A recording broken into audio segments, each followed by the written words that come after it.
Monsieur Grégoire, pour le groupe Paris en commun. Merci beaucoup, Madame la maire, mes très chers collègues. Permettez-moi tout d'abord, Madame la maire, de vous remercier pour la mission que vous m'avez confiée à vos côtés, notamment concernant la révision du plan local d'urbanisme. Vous aviez, lors de la mandature précédente, déjà orienté un certain nombre de priorités en matière d'urbanisme aux côtés de notre ancien collègue Jean-Louis Missica, dont nous nous sommes beaucoup inspirés dans les travaux préparatoires pour ce nouveau plan local d'urbanisme. Qu'il me soit également permis d'adresser les remerciements à tous ceux, ils sont nombreux dans l'exécutif, les présidents de groupe, qui ont participé à ce long travail et avec évidemment un message particulier pour Lamia et la Rage qui a mis en œuvre le vote final de ce plan local d'urbanisme. Madame Gatel, comme l'intérêt de nos interventions, c'est quand même qu'on puisse échanger et confronter des arguments, je voudrais reprendre l'un des arguments les plus faux intellectuellement que vous évoquez et que vous annonnez, pas que vous, mais concernant la bétonisation de la ville. La bétonisation de la ville, c'est un mot de marketing pour cacher ce contre quoi on se bat réellement. Vous évoquez les un peu plus de 3 millions de mètres carrés qui ont été, entre 2006 et 2020, qui est le bilan d'ailleurs initial que nous avions fait pour le PLU, étaient évoqués. Qu'est-ce que le détail de ces 3,6 millions de mètres carrés? C'est 2,5 millions de mètres carrés pour le logement. Pour le logement. Le procès contre la bétonisation que vous instruisez en permanence contre la majorité municipale, il est principalement consacré à faire le procès du logement. Quelle est la deuxième masse produite? 1,2 million de mètres carrés. La deuxième masse produite, 1,2 million de mètres carrés, ce sont les équipements publics. Les équipements publics, c'est ça. Et dans le cumul des deux, il reste combien? En net, entre 2006 et 2020, il reste 200 000 mètres carrés. 200 000 mètres carrés, c'est ce qui a été produit en net pour le bureau. Dans une des villes les plus dynamiques sur le plan de l'attractivité en matière d'activité tertiaire et qui connaît historiquement sa vacance la plus faible de l'histoire, y compris dans la période post-Covid.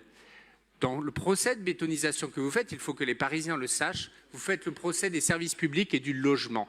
Et c'est très habile, sans doute l'imaginez-vous, de le faire sur un procès sur le béton que plutôt pour l'objet et la destination qui est la leur, c'est-à-dire de loger les Parisiens et c'est-à-dire de leur fournir des services publics, des bibliothèques, des écoles et des équipements sportifs et culturels.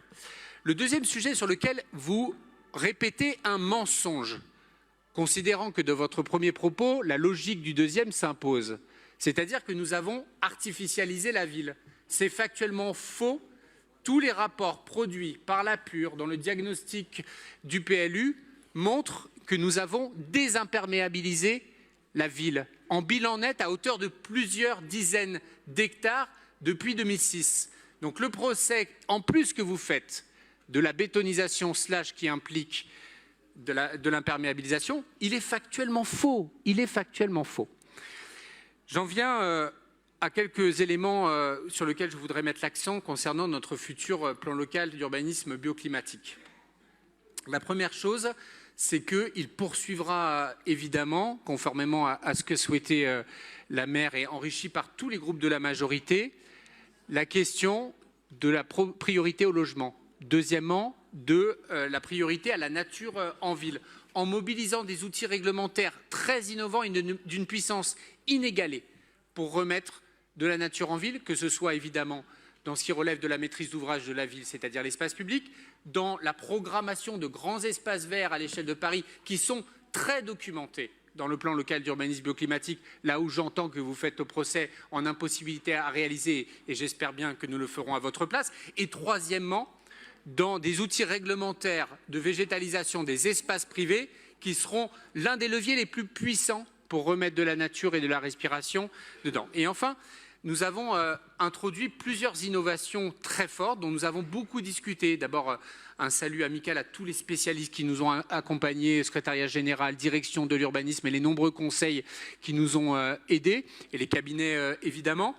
Nous avons proposé de nouveaux outils que nous avons discutés avec l'État et maturés avec l'État qui sont extrêmement puissants et extrêmement innovants. C'est d'abord celui, Yann Brossat l'évoquait à l'instant, je n'y reviens pas, mais concernant le passage des bâtiments tertiaires qui ne menacent nullement l'activité économique de Paris. Nous parlons de quelques centaines de biens sur des milliers et des milliers qui existent à Paris et dans lesquels y compris les maires d'arrondissement de droite, n'ont eu de cesse de nous demander de les aider à lutter contre la spéculation et la dérive monotertiaire d'un certain nombre de leurs rues et de leurs quartiers.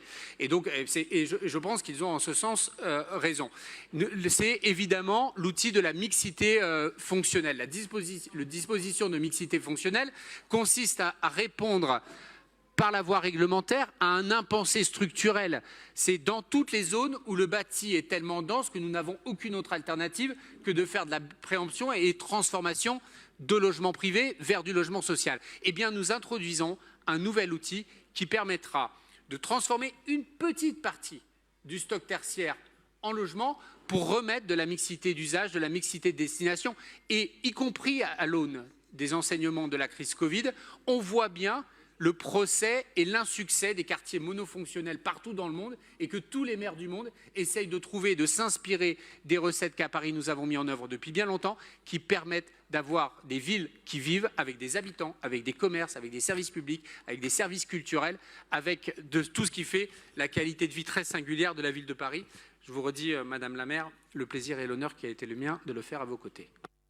Merci.